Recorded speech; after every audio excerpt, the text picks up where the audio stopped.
ইসরায়েলের president Benjamin Netanyahu বেঁচে নেই এমন একটি খবরে মুসলমানরা অনেকেই উদ্বেলিত। খবরও দিচ্ছে মুসলিম দেশের অনেক মিডিয়া, এমনকি কিছু কিছু পশ্চিমা গণমাধ্যমও। নেতানিয়াহু কোথায় সেই নিয়ে জল্পনা চলছে, তবে ১৬তম দিনে ইসরায়েলের দফতর জানিয়েছে তিনি সুস্থ রয়েছেন।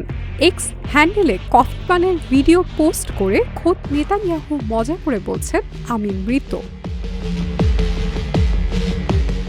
তবে অনেকেই বলছেন নেতানিয়াহুর এই ফুটেজ এআই দিয়ে বানানো আসল ছবি নয়।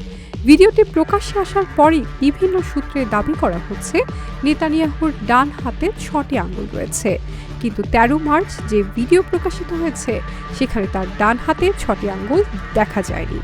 তারপর থেকেই জল্পনা জোরালো শুরু করেছে নেতানিয়াহুর অবস্থান বা নিরাপত্তা নিয়ে। তাকে ঘিরে নানা ভিডিও এবং মন্তব্য সামাজিক যোগাযোগ মাধ্যমে ঘুরতে শুরু করেছে।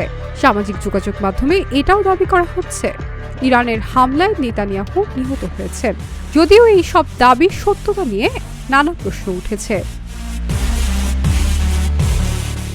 ইসরায়েলের প্রধানমন্ত্রীর দফতরের তরফে যেমন দাবি করা হয়, নেতানিয়াহুকে নিয়ে যা বলা হচ্ছে তা সম্পূর্ণ মিথ্যা এবং ভুয়া।